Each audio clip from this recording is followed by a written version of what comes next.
Today we're going to interact a bit. If you guys have never used Mentimeter before, that is something that we're going to do. So be sure to have a device, computer, cell phone, something handy so that you can input some answers for me. Our objectives this evening are that you will gain knowledge and comfort when navigating through information. That's both online and in the library's resources. And we are also going to focus on assessing information reliability. So even though you're at the doctorate level, we understand that we are living in a really unusual time where there is a lot of information being put out onto the internet all the time, and it can be very, very difficult to assess it. So even though this is something that we normally talk about with undergraduates, we found more and more need to talk about it with master's and even doctorate level students, so that when you are writing your papers, you know exactly the kinds of resources that you need to use. So our agenda today to address those objectives is to cite or not to cite information literacy and doctorate level work. I'm going to do a demo of our library resources that are going to be relevant to you, and then I'm going to give you guys an opportunity to search. So let's start out with one of those Mentimeter activities. We're going to have a discussion about how we find information just out in the wild. So if you will, pull out your device and go to menti.com, that's MENTI.com, and enter the code you see on the screen. When you get in, if you could give me the thumbs up button in the Menti, I'll get out of the way so that you can scan the QR code if you would like to do that. Okay, I've got one in, that's great. 2, 3, we're getting there. You guys are quick, by the way. Usually this takes people a minute.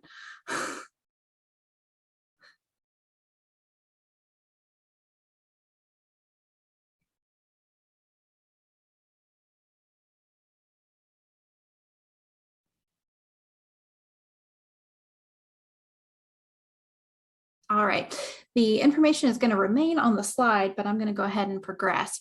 The question that I want to start off with is, how do you find information in your daily life? And I want honest answers only.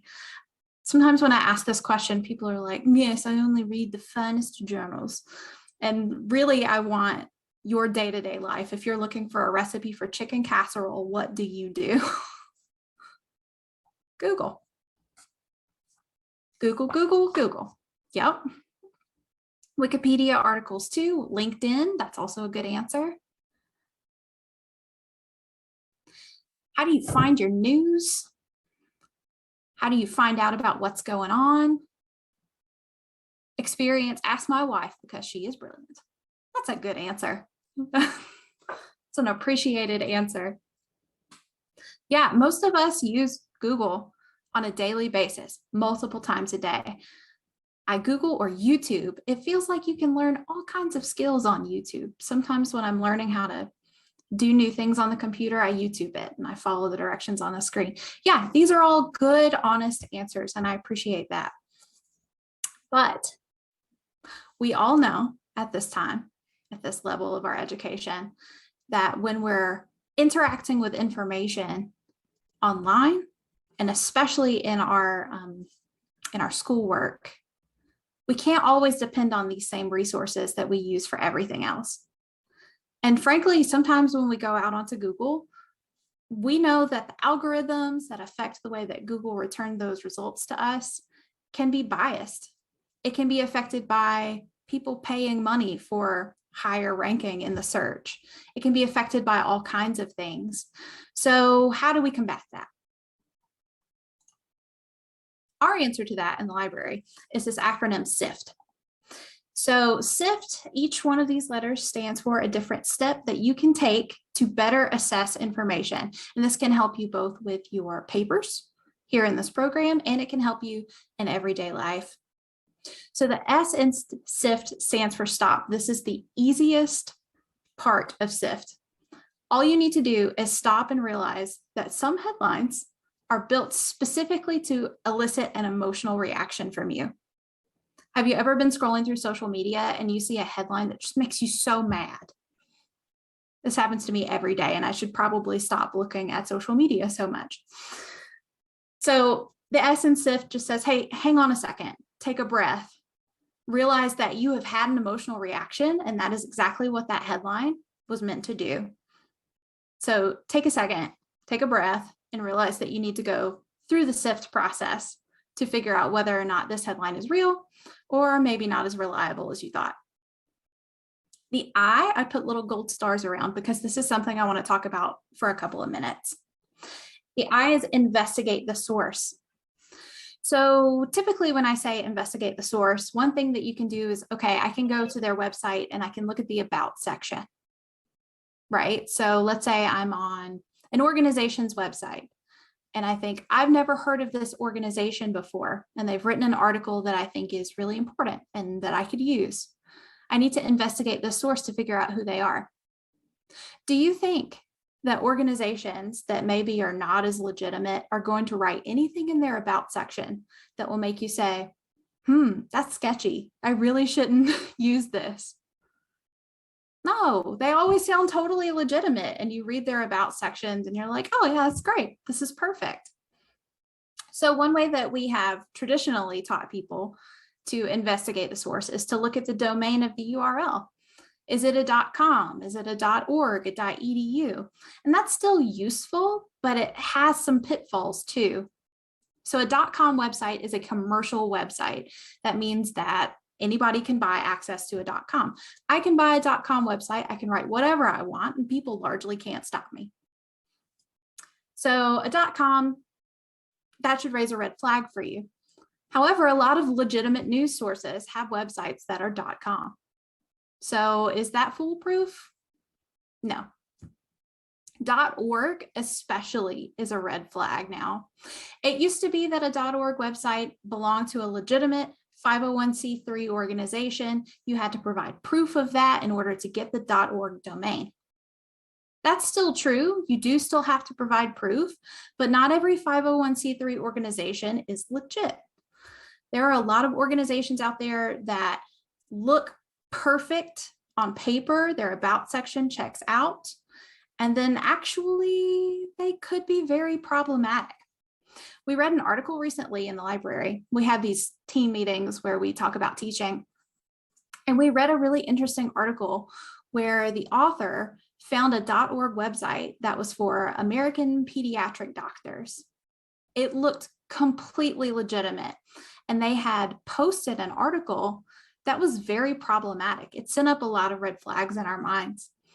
And if you look into it, it turns out that .org, that organization, they were a hate group, but their website looked real.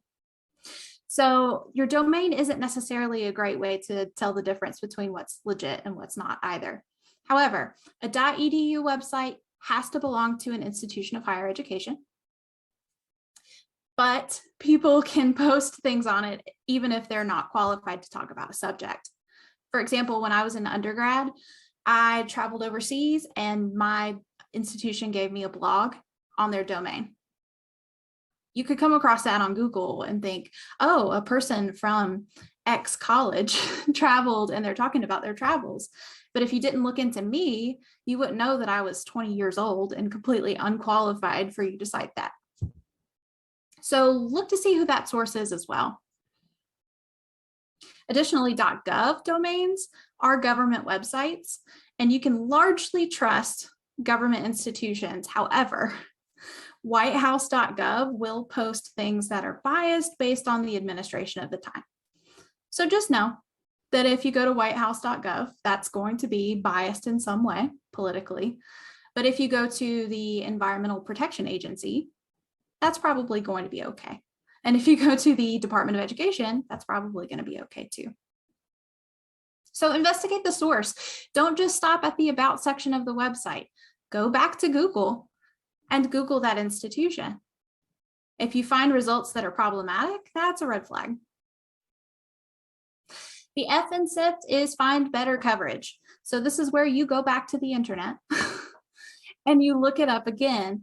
And sometimes headlines that you find will only be reported on in one place. That is a huge red flag. If you can only find a story in one place, and that one place is not a legitimate seeming news source, that's a problem, and you should probably pass on the resource. And then the T in Sift is trace claims and quotes back to their original context. How many times have we seen this happen? That someone's quote is taken out of context of what they were saying and then plastered everywhere online. And everybody thinks, oh, that person's a monster or that person's a saint. But then if you go back and actually watch the whole clip, what they were saying in context makes a lot more sense. See if you can trace quotes and claims back to the original source, whether that's a YouTube video, a transcript, you know, a larger live stream, whatever it is. See if you can go back to the original. Because again, if you, in the S step, feel an emotional reaction, chances are things are weird. Any questions about Sift? Amber, do you mind if I share a current example that Please do. Came across my desk today? So I was providing feedback on a paper, and I noticed that a student had cited a particular website, and it was a fairly reputable website, but it was the article was a synthesis of other people's research. It wasn't the research itself, but it had all these hyperlinks to the research, the original research. But they were just citing that first level instead of going to the original research. And it was misleading because the citation was a 2022 pretty recent post, but the actual original research was 2011. So it was a study, an old study that was included in a 2022 kind of overview of research on a particular topic. So my recommendation to that student is make sure when you read those, it can be super helpful to get you deeper, but you got to go to those next layers, hit those hyperlinks to look at those studies to make sure what you're really saying is timely and what you think it's saying. Because I think she was thinking that she had a really current research study and wasn't quite the case. Yeah, that's a really good example. Thank you so much. I see Joe has his hand raised. Yes, Joe. So with that example for this initial assignment, I found something similar, but that first layer helps contextualize the reports that she is pulling from. Is something like that acceptable to just use that original or that first layer source since she's contextualizing, or do I need to go deeper into those other reports and contextualize myself? Does that make sense? Yeah, I think it does make sense. I think it depends on how you're using it. So if you're making it clear in your paper that this is a synthesis of several of research, and this author at this time is citing these other places to provide context, sure. I think just make it clear for how you're using it. The student that I referenced, the way that she framed it as if it was a 2022 research study, and that was very misleading. That wasn't actually the case. So I think it's all depends on, just make sure you know exactly what you're referencing, and then you can appropriately provide that context to your reader, so you're not telling the reader something that's not accurate. Does that help? Thank you. Yeah, definitely. Thank you. Okay. And that really speaks to that T as well, tracing claims back to the original context, which I'll try to turn and show you. Tracing claims back to the original context. So if you do have a secondary source like a synthesis, metasynthesis, some kind of resource that is using data that others have collected, it can be better to go back to the primaries. So if you have a resource like that, go all the way to the bottom, look at the references list, or if you're online and you're using an online article, do click those links out to the other resources and see if you get the same, if you gather the same conclusions from those resources that the original author did, or the synthesis author did. That's a great point. I would also say if it's your dissertation, always go to the deeper layer. They'll expect that you have read all of those details, and then you provide the context and the synthesis. For this paper, if you do that, just make it clear what you're doing and how you're referencing it. So we're going to do a little activity together. And these are web resources. These are not library resources. So I'll make that caveat first. But all three of them reference the same event. And it is a current event that is happening right now at a college not very far away. I put links in the chat in case you don't have a QR code reader available. But I want you guys to take about 5 minutes. I want you to very quickly sift these resources. And I want to come back together in about 5 to 7 minutes and talk about red flags that you found when you sifted these 3 articles. And then we'll go back to our Menti and determine which of these articles, if any, are useful to cite in your papers. That Article 3 is citable, but I want to chat about it. Let's go to Article 1 first and just take a look at it together, shall we? Had any of you heard about this event at St. Vincent College? It's still pretty new. It happened at the end of April. Okay, so this is forherworld.com. What did we notice about this article? Did it pass your Sift test? Evidently not, because you said you wouldn't cite it. What are some flags? I had like 22 ads pop up on my thing. Yeah. That seemed very clickbaity and scummy. So Yeah. just right off the bat. Definitely scummy. What else did we notice?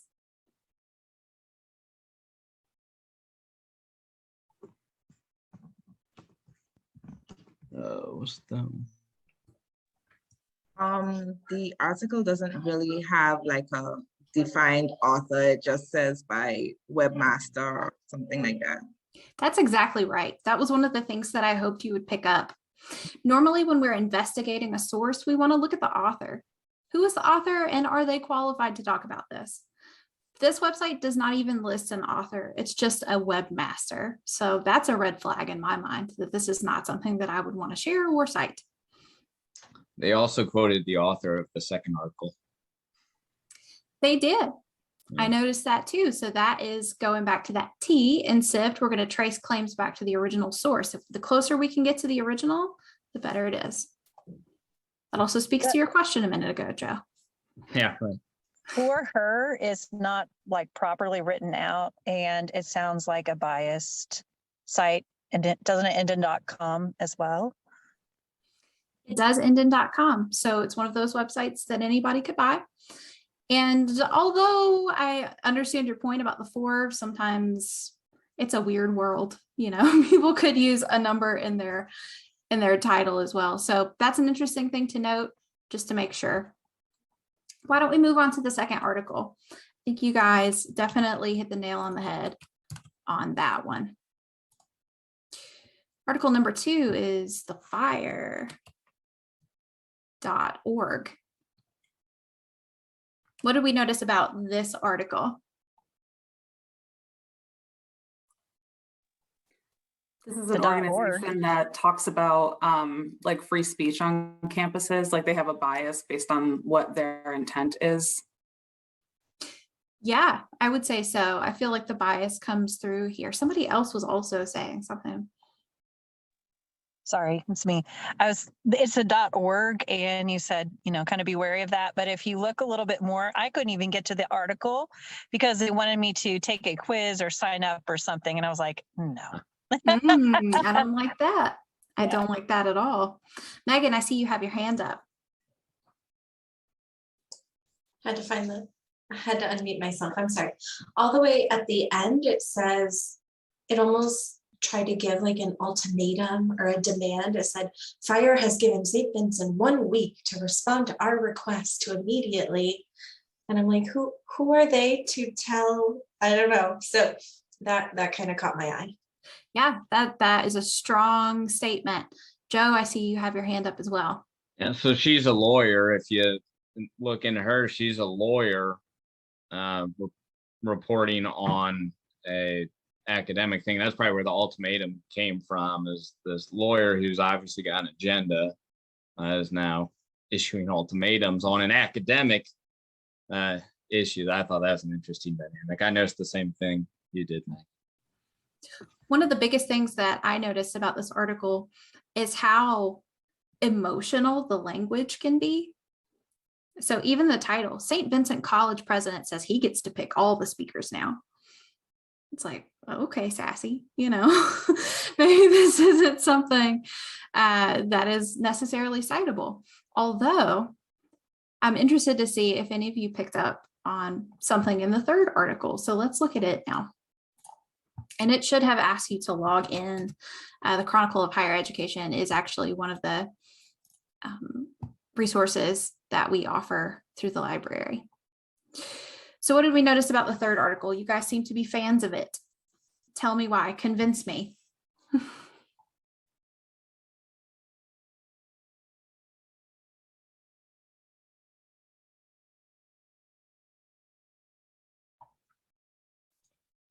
It's harder to say why something is good.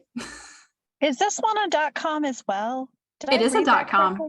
That's why I was like, I don't think so. I don't know. For me, it was a no-go, even though it looked reputable, because I like to pick them out from the library and find the ones that are peer-reviewed and things. So I wasn't 100% trusting it, even though it looked legit. Yeah, so that's all. That's very fair. You're right. It is a .com. The Chronicle of Higher Education is a very well-known trade publication. But what is a trade publication? We'll talk about that in a second. In the meantime, you guys take me through the rest of the Sift process. What makes this reputable?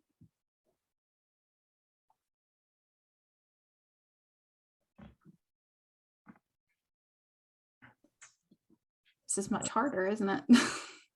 I just looked at the author. It doesn't really matter much, but she's a recent graduate. So like, you know, not a lot of experience, I guess. I doesn't really matter, but it's kind of interesting. She's a recent graduate. Yeah. But then, yeah, this was, the Chronicle was listed as one of our resources for the program. So that was kind of where I trust is. That's very fair. Very fair. Like I said, it is a very well-known trade publication that a lot of people read regularly on a daily basis. I noticed that the Chronicle of Higher Education quoted FIRE, the second website that we looked at. How do we feel about that? Not Where did great. they quote it? Sorry. Can you just direct me to the paragraph? Yeah, they quoted FIRE. Oh, in this found it. paragraph. The second article. I also Her noticed quote- they reference themselves twice. Some of their links go to other Chronicle articles, which I thought was interesting. It is interesting. Sometimes when the logic is circular, that should be a red flag if they only quote themselves. Megan, I see you have your hands up. I just wanted to say, you had asked how we felt about them quoting FIRE. And I felt, while I didn't read this in its entirety in just the short time that we had to make this decision, I generally felt like there was a very fair or maybe neutral angle that this was written, where it said, for example, Brigham Young University, and it referenced that this isn't totally outrageous, that some institutions have their own policies on how they figure things out. So I felt comfortable in the sense that it was showing all sides of the spectrum and kind of speaking on it neutrally. I agree. I think that even though they do quote the FIRE website, they present things very neutrally. They do not entertain that very emotional language. They seem to just be reporting facts here and giving context. So that is definitely a green flag to me as the opposition to a red flag. So would we cite this in our paper? Joe says thumbs up. What does your professor think? In terms of the institutional analysis paper, if this was the issue that you're digging into as an issue for private colleges, like how do you balance free speech? Absolutely. I think you could cite it as an example of one of the challenges that private colleges have to balance mission commitment, free speech. I mean, there's a lot of issues in there, and legally private colleges do have kind of carte blanche to do what they wish. It's a private institution. There's not a ton of regulations, within reason, of course, but yeah, I think it's definitely an issue worthy of exploration. And I think the article does provide evidence that it's a real issue in today's world. So you guys did a really, really good job. Now, this just goes to show that just because it's from the library doesn't mean it's necessarily golden for your research. And just because it's out on the web doesn't mean it's a no. This is from the web. Or this is from the web. Sorry, I'm mirrored. This is from the web. And, you know, this could work. So you really need to integrate those information literacy skills. You need to practice that Sift so that you know that the resources that you're citing are good and reliable. Yes, Crystal. So I don't know if it's because I've been doing so much reading this week, but you know that first, the S that, you know, just talks about your emotional response. Like when you put up the 3 articles, I almost forgot that we were doing like I was supposed to say which one you know, that we would pick, because I got so caught up. Like I got so riled up reading, you know, the article. I was like, what is this? Right? That I didn't even, yeah, just to point that out. And you know, it definitely got an emotional response from me. Well, good. I'm glad it did its job. That's what it was meant to do. I'm sorry that I aggravated you, but also. No, but then when I got to the higher ed Chronicle article, which was, you know, much more leveled out or fair on both sides, I was like, okay, I understand now. This really isn't as serious as well, not as serious, but, you know, not as stab me in the chest as, you know, the other 2 made it seem. Absolutely. And then, you know, it doesn't really matter what the subject is. So this can happen to you in your daily life with all manner of subjects. If you see something while you're scrolling through social media that just really just gets you immediately, it was designed to do that. And if you employ your Sift skills, it'll help you sort through it a little bit better. Let's move along.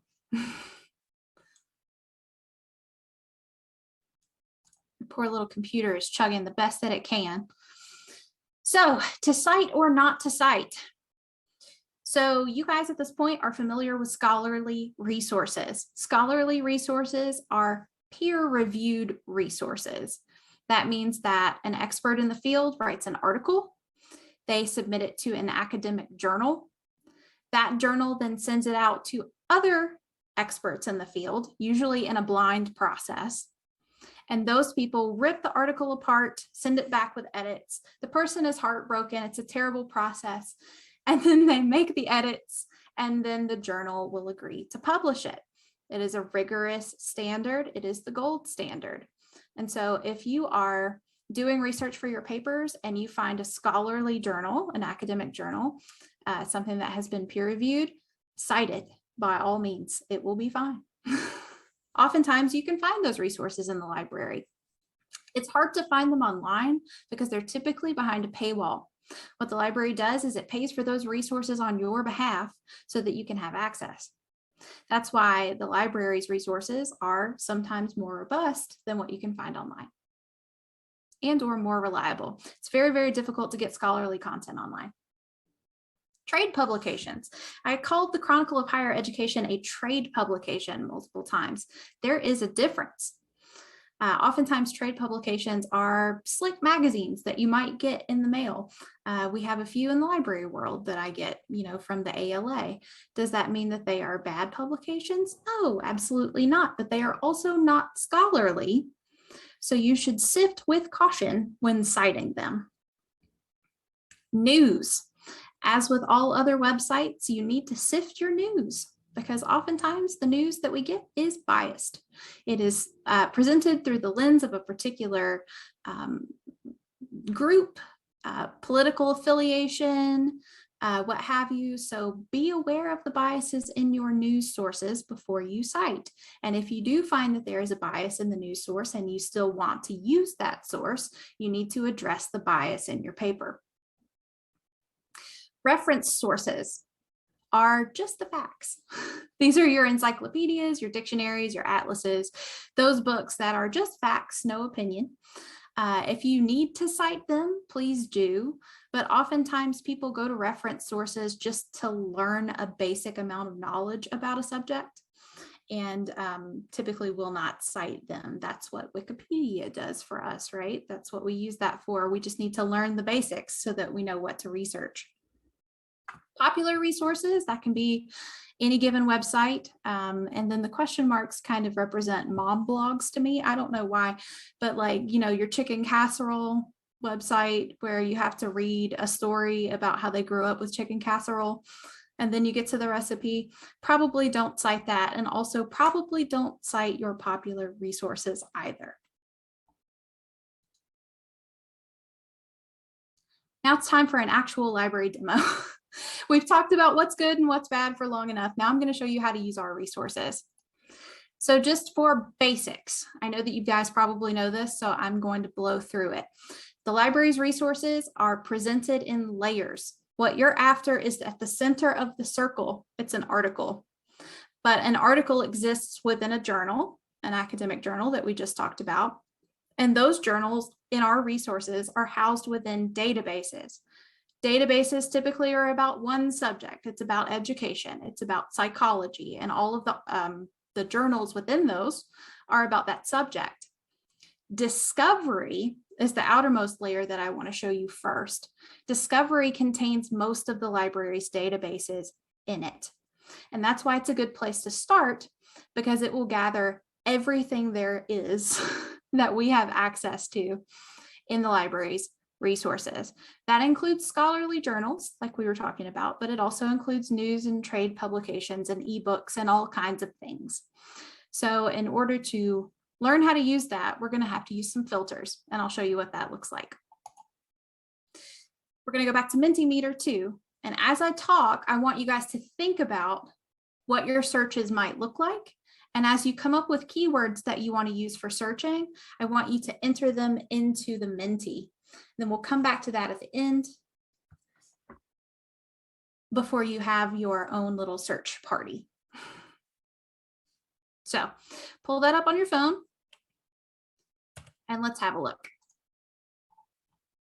This is the library's website. It is maryville.edu/library. Can't get easier than that. If you scroll down past the lovely photo of people having fun, you will see a search bar. This is the Discovery search bar. It's that outermost layer. It has most of the databases within it. And this is the place where I want you to start your research. Rather than typing just into the search bar, however, I want you to click Advanced Search. You're at the doctorate level now, you are advanced. Congratulations. At this point, it will ask you to sign in at the top. Go ahead and click that. You get to watch me do the fun stuff. And then you'll see 3 search bars at the top. What I want you to do is think of a search that is pared down only to the keywords, the core words that will get the point across to a search engine. You know how when you go to Google, you're like, hey, Google, what's the weather today? And you give it a full sentence. You don't want to do that here. You only need to search for key words. So for your assignment, you have to talk about a particular kind of institution. Let's say I'm really interested in community college. I might enter that into the first line. And then on the second line, you'll see that it has this little drop down that says and. What the and does is it tells the search engine that you need to have this word on the first line and also this keyword on the second line to be relevant to your search results. So let's say I'm interested in community college and enrollment. I might use that as my second keyword. But let's say my research is a little more specific even than that. I'm interested in community college enrollment during the pandemic.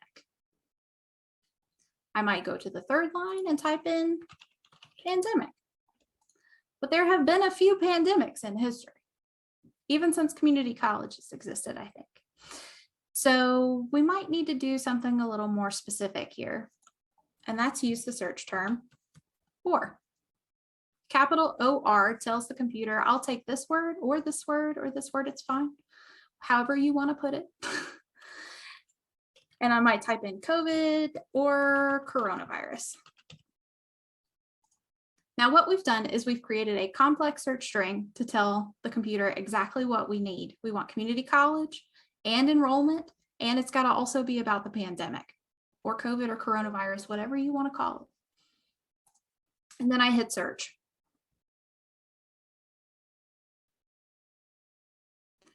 And you see that despite our specificity, we still have 43,000 results, which is too much for you to click through. So here are some tips on how to get that pared down. You can see that the first result is from a periodical.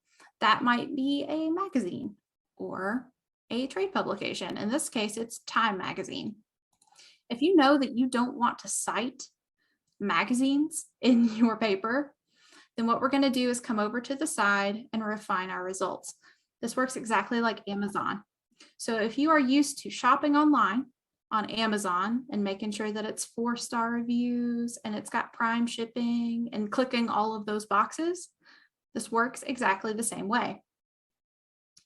So I'm going to click peer reviewed, and that will eliminate all of those trade publications, news resources, magazines, anything that hasn't been peer reviewed and published in an academic journal. And we went from 43,000 results to 12,000, 13. That's still a lot. So we're going to use some of our other filters to make sure that what we get is exactly what we need. The publication date filter can be your best friend, especially if you are not using keywords or are not researching something that's very, very recent. So you can see that this starts at 1937, the earliest result, and that is not what we're talking about. So I can use this slider and bump it up. And let's say 2019 to 2022. And we were at about 13,000 results. And now we're at 9.5 thousand results. So you can see that every time I click a filter, I'm paring things down. Oh, Natalie says she was seriously searching this today. It's because everybody's worried about it. So let's see. If we keep going down, you can see source types. If you click the academic journals box, that will limit only to academic journals. However, clicking peer reviewed really should do most of that work for you. If you click full text, what that does is it limits only to the resources we have available. So if Maryville University subscribes to it, it will show up. There are other things that will show up that we don't subscribe to, and there's value in that, especially at this level. There may be the perfect article for you that we don't personally have, but we can get it for you. So if you see an article, it may take me a second, and it says request through Interlibrary Loan, and you know that this is the perfect article for you, if you click that link and fill out the form, we'll get your information and be able to deliver that to you digitally from another library. So don't be afraid to use that. That's a very important tool at this level. Let's say it's really fast too. Yeah, I have to brag on my colleagues for a second. They are speedy with their delivery. Really speedy. Like I've gotten things really quick. So it typically depends on the lending library. So whoever we're getting it from has to respond as quickly as we put out the request. So at least plan for it to take a couple of days, maybe longer, depending on who has it. But let's say it's 2 a.m. the night before this is due and I have procrastinated and I'm freaking out and I don't have time. If you click the full text box, that will give you access to only the things we subscribe to. And we're going to go from 9.5 to 7.9. Down here, if you speak only one language, and that language is English, then you can pare down to just English articles. That can be very useful. If you speak more than one language and you would like to click one of those as well, you can find articles in other languages. If you're interested only in a specific area of the world, let's say you're only interested in the United States, you can pare down by geography using these filters. And so when I do that, that's going to take out a lot of international results, and suddenly I'm at 598 results. And that's looking a lot more reasonable. Let's say you are studying institutions in other countries. You can also pare down to those countries, and it will equally eliminate a lot of results. Any questions about this process? Filter just like you would if you were shopping online. A lot of people call this library Google. I call it library Amazon. All right, are we comfortable with the ands and the ors? There is another search term you can use if you're getting a lot of junk results that are not relevant to you. Instead of saying or and, you can say not, and that will tell the computer, I don't want that thing. All right, let's move along for the sake of time. Have you guys been entering your keywords? I hope so. Start thinking about the keywords that you would use and enter them into the Menti. Next thing I want to talk about is database search. Let's say you've searched Discovery, you use the filters, and you still have like 40,000 results, and this is just not working for you. Instead of searching Discovery on the library's main page, you can go in one circle and search specific databases.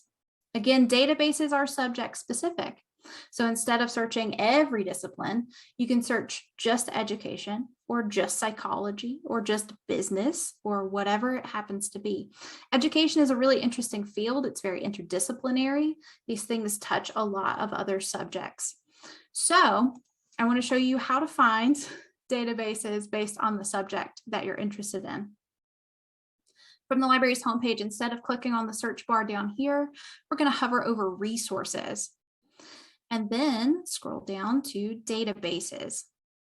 This will take you to our A to Z list. It lists every database that we have available to you. And I have to brag again for a second.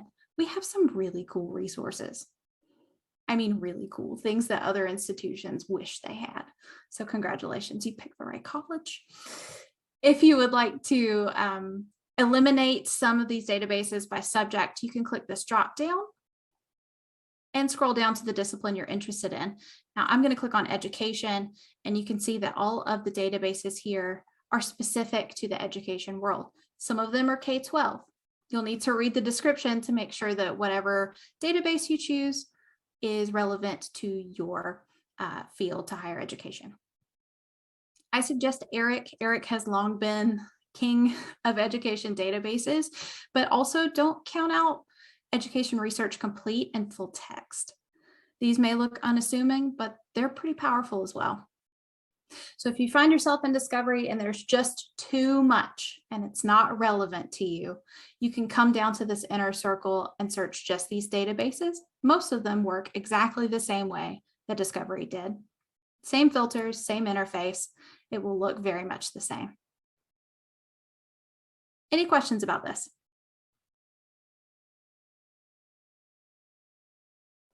So when I was going through this a couple of days ago, like just what you're saying, like they have the same interface, I got so confused. I was like, wait, I had to like write down which ones I checked already because they were looking the exact same.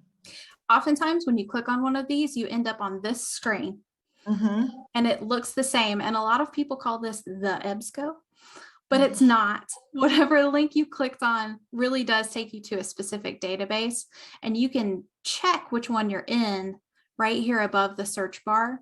It will say, I'm searching ERIC right now. Or if I click on Education Research Complete, that should take me to a very similar looking screen. And you see that it says, I'm searching Education Research Complete. The beautiful thing about this interface too is that if you want to search more than one at a time from EBSCO, this is just one of our vendors, you can come down here and click on others. So I'm in Education Resource Complete. If I want to search ERIC as well, I can click that box and suddenly I'm going to have results from both. That's a little pro tip for you. But you are not alone, Crystal. That happens to me too. I'm like, which one am I even in? Any other questions about the databases?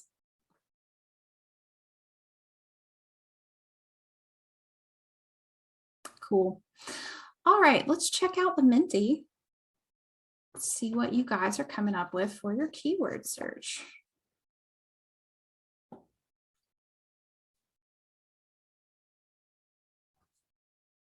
Come on. Takes it a second to refresh.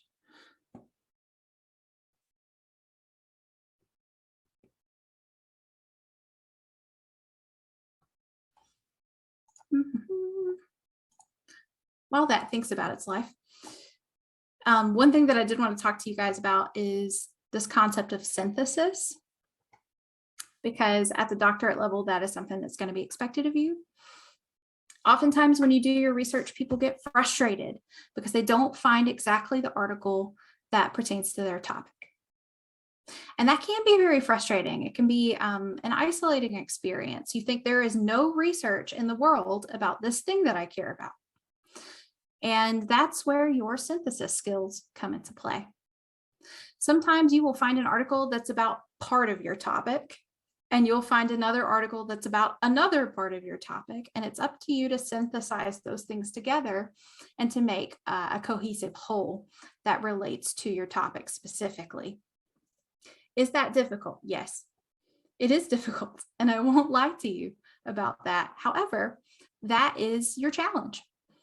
And so as you're researching, if you don't find exactly what you need, that's okay. You know, if you can still synthesize some of the articles that you found together into something that makes sense, then you have done a good job. Now let's look at some of these keywords. It looks like community college, 7-week sessions. That's even more harried than an 8-week session. Academic libraries. I can't imagine who that was. Emotional support animals, interesting. Spiral curriculum, accelerated classes. It looks like 10 of you completed the poll. I appreciate that. So now what I want you to do with that information, magic word today is synthesis. What I want you to do with that information is I want you to search. I want you to search in Discovery, and I want you to search in an education specific database. But before I turn you loose, I have a question for you. And it is, should I memorize all of that? Because I have talked for a long time. I recognize that. Do you have to memorize all of that? No, you don't. We have built a research guide for you. It is a personalized website for your program. And that website looks like this. And on the side, you'll see tabs that have a lot of the information that I talked about today, as well as suggested resources. Now, we don't want you to limit yourself just to the education databases. So we've also listed our psychology databases of interest, business, sociology, and education news, not peer-reviewed resources. Additionally, there is a tab for data, because we recognize that you're going to need to draw on data or data, however you'd like to say that, in your research as well. There are pages about using quantitative data and evaluating statistics, things that we didn't get to talk about today, but that will become important to you later in the program, as well as information about how to request materials that we do not have access to, and citation help, because everybody could use a little help with citation. Paul was kind enough to drop that in the chat. Thank you, Paul. And I do want to point this out to you because it could be a very, very important hub as you go through this program and you need to reference the library resources in the future. So yay, you didn't have to memorize all of that. And now I want to invite you to run your searches. If you can find resources about your topic in Discovery and a specific database tonight, then you will have done a really good job and you can leave. Before I turn you loose though, do you have any questions?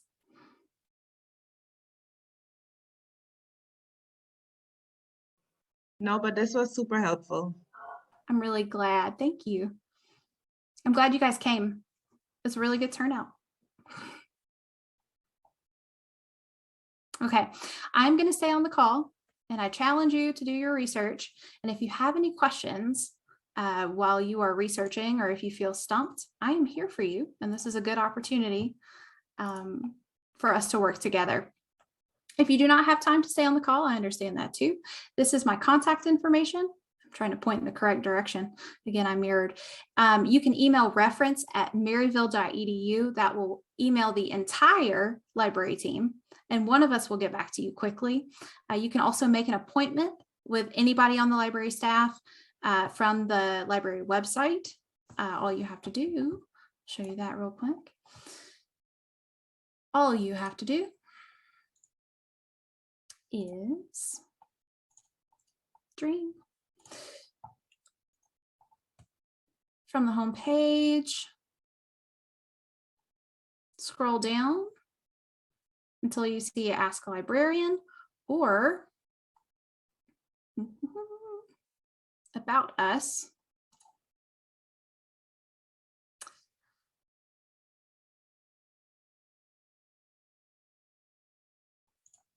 Oh, shnikes. We're here to help. Click the help button. It will bring you to a page that shows you several different options for you. You can schedule an appointment. We will Zoom with you.